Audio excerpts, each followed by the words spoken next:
മഞ്ഞ് വീഴുന്ന രാജ്യങ്ങളിൽ മഞ്ഞുവീഴ്ചയ്ക്ക് പകരം അതിശക്തമായ ചൂടായിരിക്കും ആ രാജ്യങ്ങൾ നേരിടാൻ പോകുന്നത്. എന്നാൽ മറുസൈഡിൽ ചില രാജ്യങ്ങൾ വെള്ളത്തിൽ മൂടപ്പെടും. കാലാവസ്ഥയ്ക്ക് വലിയ മാറ്റങ്ങൾ സംഭവിക്കും. സീസണുകൾ ചേഞ്ച് ആവും. കൊടും ചൂട് രാജ്യങ്ങൾ നേരിടും. കഠിനമായ തണുപ്പ് രാജ്യം നേരിടും. രാജ്യങ്ങളിൽ കാലാവസ്ഥയ്ക്ക് ക്ലൈമറ്റിന് ഭയങ്കര ചേഞ്ചിങ് സംഭവിക്കാൻ പോകും. വെള്ളപ്പൊക്കവും കൊടുങ്കാറ്റും വലിയ പ്രകൃതി ദുരന്തങ്ങൾ രാജ്യങ്ങളിൽ സംഭവിക്കും.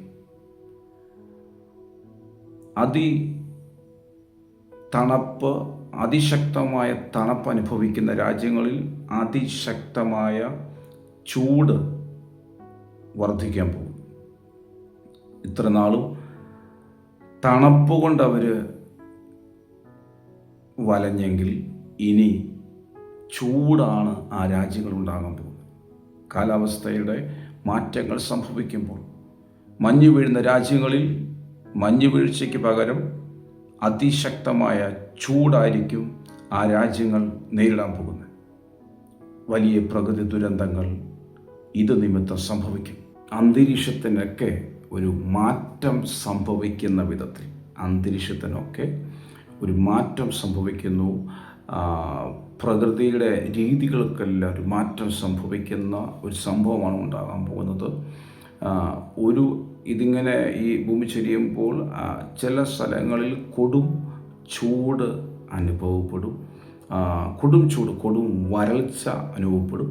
എന്നാൽ മറുസൈഡിൽ ചില രാജ്യങ്ങൾ വെള്ളത്തിൽ മൂടപ്പെടും. ആമേൻ. ദൈവമക്കൾ പ്രത്യേകം ഈ വിഷയത്തെ ഓർത്ത് പ്രാർത്ഥിക്കുക. ആമേൻ. ദൈവം കരുണ കാണിച്ചെങ്കിൽ മാത്രമേ ഉള്ളൂ.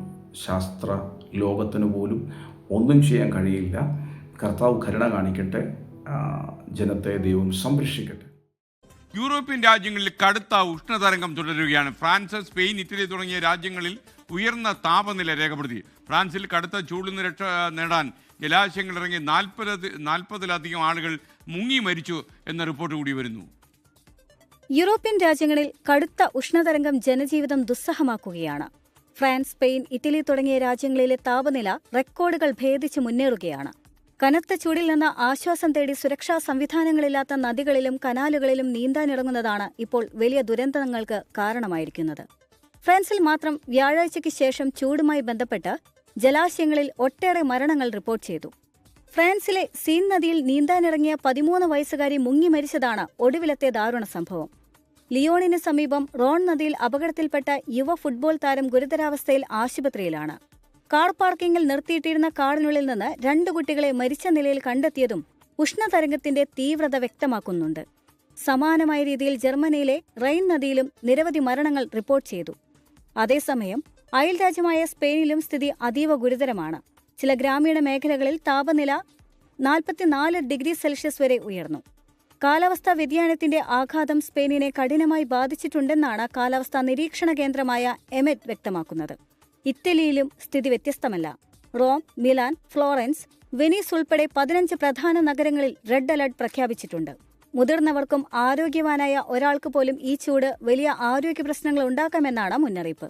അതിശക്തമായ ചൂടിനെ തുടർന്ന് ഇറ്റലിയിൽ കർഷകർക്കും നിർമ്മാണ തൊഴിലാളികൾക്കും ഉച്ചസമയങ്ങളിൽ ജോലി ചെയ്യുന്നതിന് സർക്കാർ നിയന്ത്രണങ്ങൾ ഏർപ്പെടുത്തിയിട്ടുണ്ട്. ചൂട് കാരണം പ്രവർത്തനം നിർത്തേണ്ടിവരുന്ന കമ്പനികൾക്ക് സർക്കാർ പ്രത്യേക സാമ്പത്തിക സഹായവും പ്രഖ്യാപിച്ചിട്ടുണ്ട്. വരും ദിവസങ്ങളിലും യൂറോപ്പ് താപനില ഉയരുമെന്നാണ് പ്രവചനം.